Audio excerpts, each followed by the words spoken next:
Hi, everyone, and welcome back to another Planetarium live stream. My name is Jessica. I am the director of the Planetarium, and with me tonight are two of my students who you've probably seen before if you've been here, but I will still let them introduce themselves, starting off with Lindsay. Hi, I'm Lindsay. I'm a physics graduate student here at UMD. And I'm Eli. I'm a physics undergraduate student at UMD. So tonight, I should have gotten a background too. Lindsay's and Eli's backgrounds are a lot more appropriate than mine right now.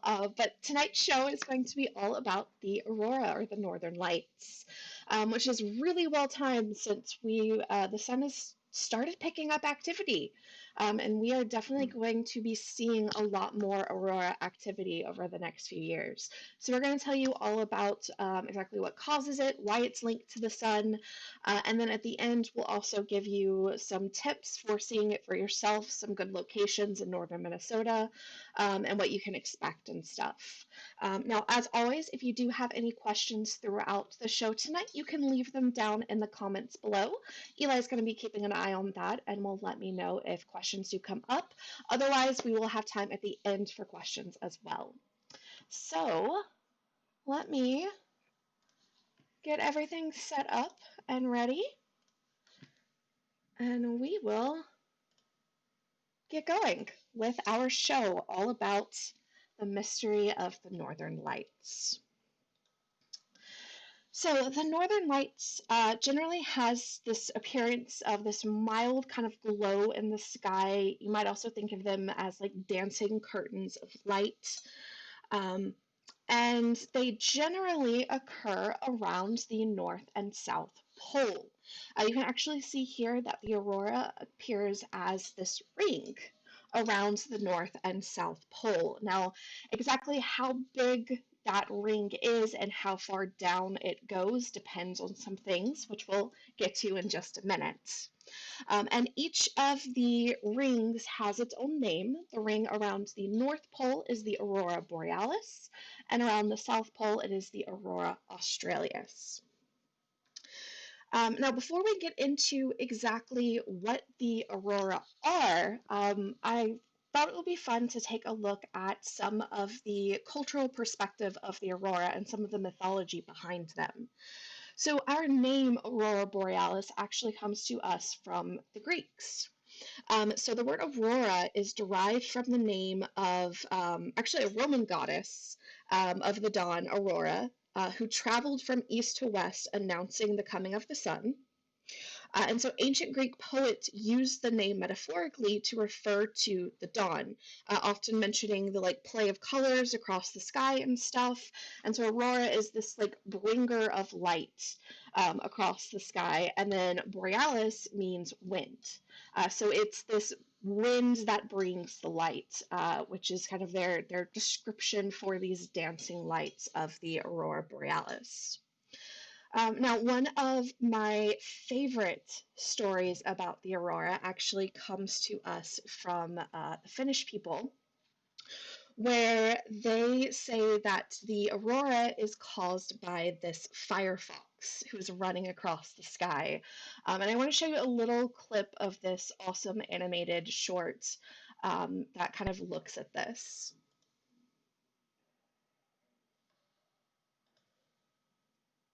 The sound's not coming? Oh, wait. There we go.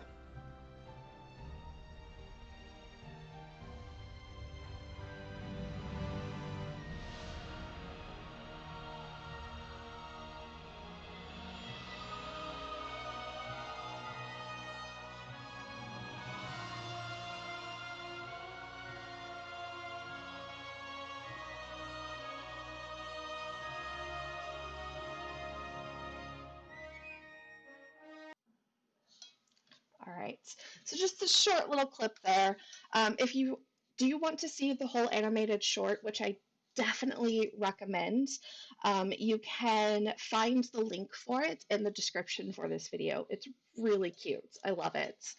But that is the kind of Finnish mythology behind the aurora, that it's the tale of this Firefox dancing across the sky. To the Chinese, the aurora represented this giant celestial battle between good and evil dragons. And then to the Inuit, um, it represented the spirits of their dead loved ones who were playing a ball game using a walrus skull. And so as these lights are kind of dancing around, that's the spirits moving back and forth, running back and forth, playing this ball with this, or playing this game with this walrus skull ball. So just some really cool stuff behind kind of mythologies with the aurora. And once we are back open to the public, we actually have a brand new display up that takes a look at some of these cultural stories as well as some of the uh, science behind the aurora and stuff. So it's a very cool display that one of my students who's not here tonight put together. She did a great job with it. All right, let's move on to the science of what exactly is going on.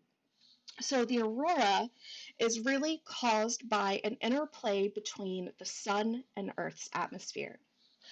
So the sun constantly has this stream of charged particles that's flowing away from the surface. This is what we call the solar wind. And so you constantly have this stream of charged particles flowing out and away from the sun, out in all directions, all the time. Now, the strength of the winds may change, and I'm not going to get into too much of that details, but we just constantly have that. In addition, the sun can also throw off what we call solar flares or coronal mass ejections, and we're seeing an example of that in this little video clip here. So you may notice that occasionally on the edge of the sun, we can see these loops of gas that kind of come out and loop around and back in, and those loops are called prominences. But sometimes those loops stretch too far and they end up snapping, kind of like when you stretch a rubber band too much and the rubber band snaps. When it does that, it flings all of that gas and charged particles that were in that loop out into space, and that's what we call the solar flare. Now, when this happens on an even bigger scale, then we might call it a coronal mass ejection or a CME. In either case, what we have here is even more gas and charged particles being flung out away from the sun. And sometimes, yes, that flare or CME may be directed towards us, towards the Earth. Now, for the most part, oh, I forgot I had this video. This is a really, really awesome video of a flare. Now, another thing to point out here is this is happening in the video in a matter of seconds. Flares aren't quite that quick. They generally happen over tens of minutes to maybe an hour or so, so not quite as quick as they're appearing here.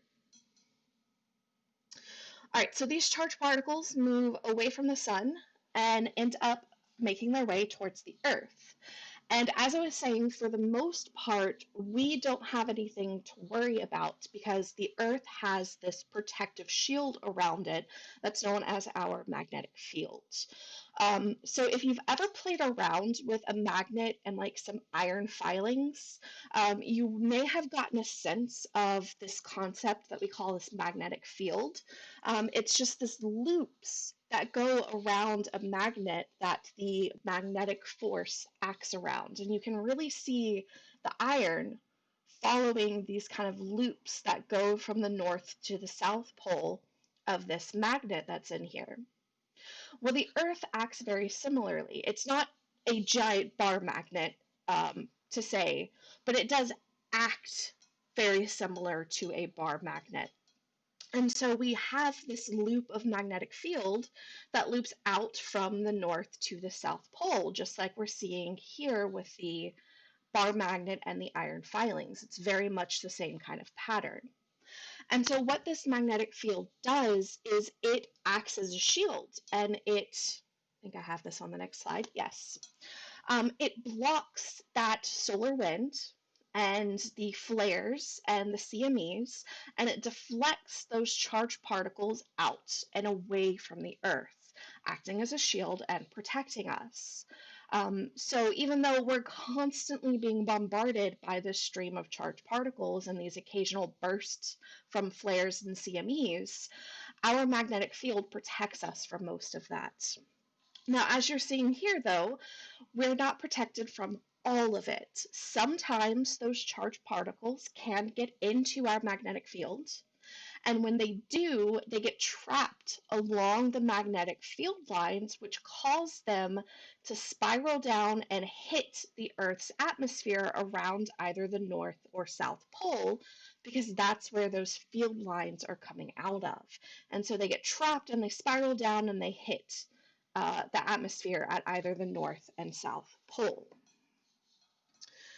And so when they hit our atmosphere, that's when they cause the gases in our atmosphere to glow.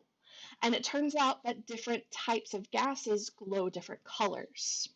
So the reds that we see in the aurora are attributed to oxygen in our atmosphere, particularly the oxygen that's kind of high up in our atmosphere creates this red color.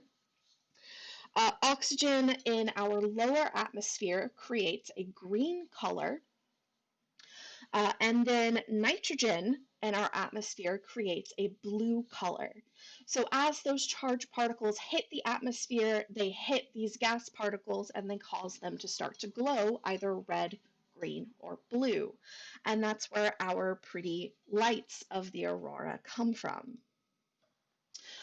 And so you can see in this video from the International Space Station, you can really see those two layers of the red and the green from the oxygen and either high up in the atmosphere or a bit lower down, that red and green. You can also really see how this glowing gas sits pretty high up above our atmosphere. This isn't reaching all the way down to the ground. These are gases in the upper atmosphere that are glowing because that's where they're being hit by these charged particles. And the blue happens a bit lower down. It can be a lot harder to see.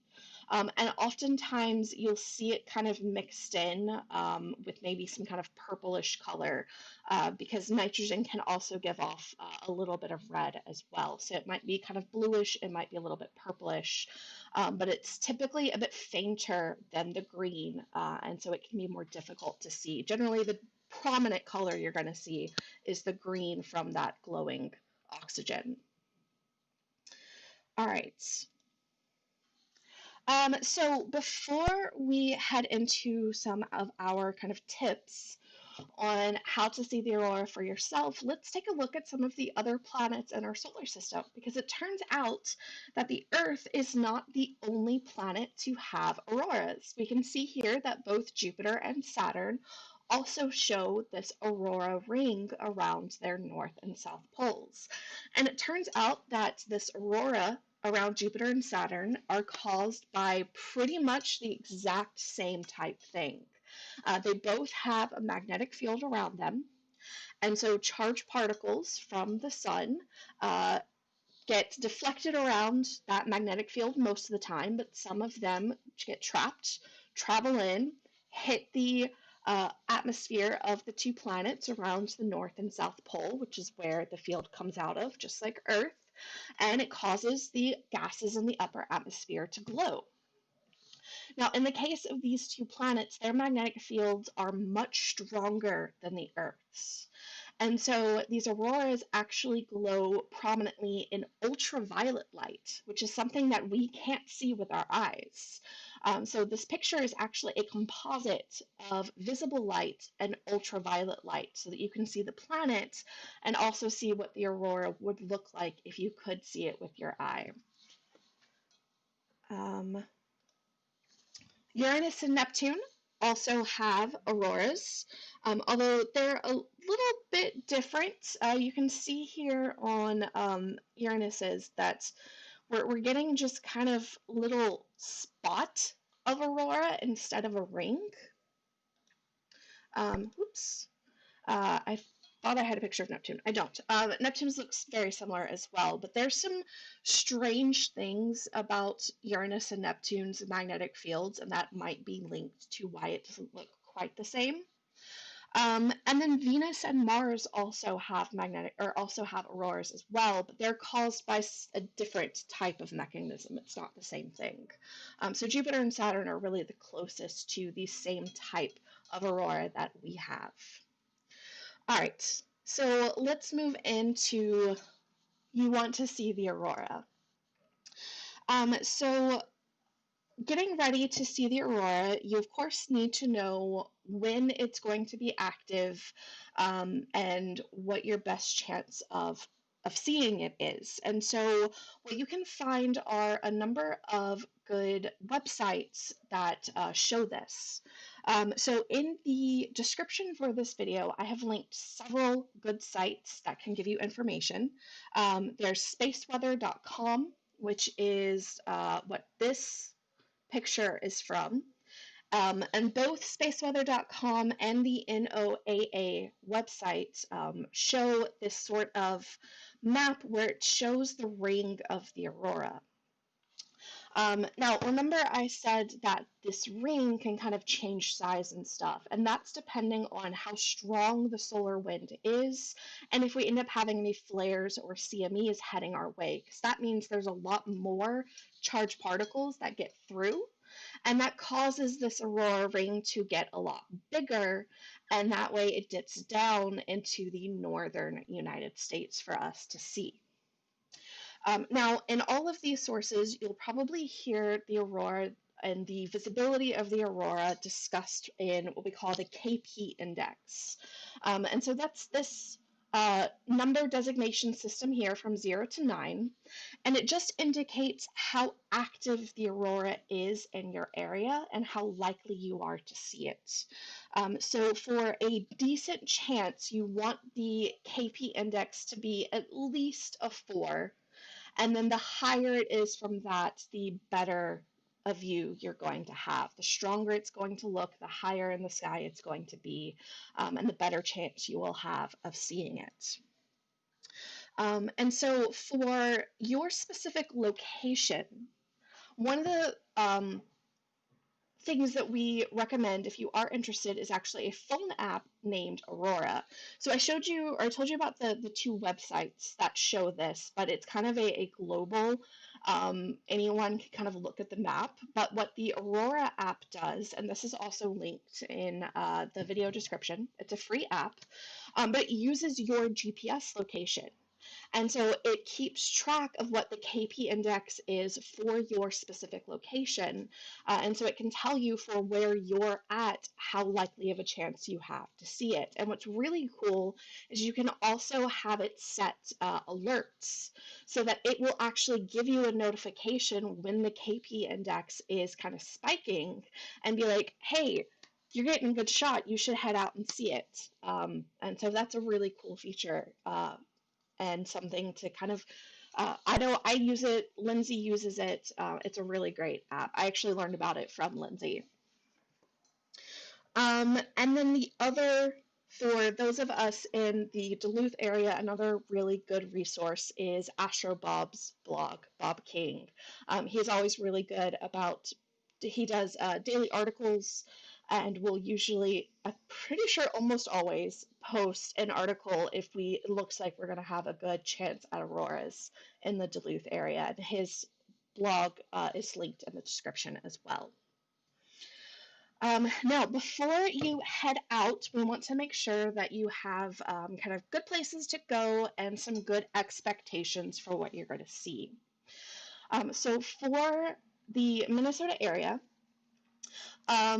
the farther north you can get, the better of the chance you're going to have and the better look you'll have at the aurora. So if you can get up to, International Falls, Grand Portage, even just up to like Grand Marais, those would be some really great sites. But I know that we can see it from here in Duluth as well. And some of the good dark spots in the Duluth area are Brighton Beach and Hawk Ridge. And when we go back to all of our cameras, I'll actually have Lindsay show you her background picture is a picture of the aurora that she took it was from Brighton Beach, right? Yep. Yeah. And so you can get a good look at, just how good of a view you can get from just outside of the Duluth area. But when we have particularly strong auroras, like when we have a solar storm heading our way, um, I have been told that you can see it all the way down in the cities if you can just get out away from the main city area. I say I've been told, I guess I should clarify this. I have been in Minnesota for about, oh gosh, it's been 2.5 years now, hasn't it? Wow. So I'm not from the area. A lot of my information on where you can see it in the States has come from talking to like Lindsay and my students and getting their input since they have, lived here. And Lindsay could probably answer some more questions about, where's a good time or where's good places to look, maybe down towards the cities. Now, when you go out to take a look at the aurora, it's really important to know that what you're going to see with your eyes is going to be different than a lot of the pictures of the aurora you see. Because the benefit to a camera is you can leave the camera lens open for a long period of time, which lets you collect a lot of light, and it makes things look brighter and more colorful than they would look to your eye. And that's what photographers do when capturing these really pretty pictures of the aurora, is they take advantage of that so that they can get these very bright, colorful pictures. So when you see it with your eyes, it's probably not going to look quite as vibrant. You might not see much color to it. You might only see a very tinge of some greens and some reds. In fact, you may doubt for a second whether you're actually seeing the aurora or if you're just seeing some like low clouds. If they're not very strong, that color may not come through very well at all. And so here's another good kind of example of what it would look like to your eye versus what the camera picks up. And so we're not telling, we don't want to tell you this to discourage you. We just want to make sure that you have appropriate expectations and you know what you're looking for. But that is our show for today. So yeah, lots of cool stuff going on. I'll let Lindsay, you want to talk about your picture? Yeah, sure. So yeah, this was taken over on Brighton Beach. The lift bridge would be back down this way. Also, the Andromeda Galaxy is right there. We can see some greens and some purples. This was probably like 10 years ago, so the sun was a little more active during that time. So we did have quite a few more auroras that we could see from Duluth. Um, as Jessica said, this is not what I saw with my naked eye. This picture, I think, is either like 8 to 10 seconds of exposure from my camera. And I really mostly saw like gray flickering lights up in the sky. So we also tell you, want to make sure you know that you are mostly going to be looking for gray lights up in the sky, so that because sometimes you're not sure you're really looking at the auroras if you're expecting those bright lights, but you are. But sometimes it can look a little bit like light pollution. Yeah, I've seen Aurora like all the way down in Milwaukee. You just kind of have to find an area going out to some farmland or some more open areas works pretty well. Yeah, in general, the darker skies you can find, the better. And one reason that the lake actually ends up being pretty decent for the aurora, we don't usually have a lot of lights out on the lake, not a lot of ships out on the lake. And then facing north, there's not as much light pollution. So Brighton Beach is usually one of the first places I go to look for the aurora. Another good, really close place is the soccer fields on Jean Duluth Road. Sometimes the residential lights there, though, can be a little bit bright, but that's another good place that I've seen them quite a few times. Yeah. And I guess something else to say, because we have mentioned a few times about how, the sun is getting a little bit more active, or it was more active in the past. And this is something that I should probably add into the show itself. The sun actually goes through an 11-year cycle.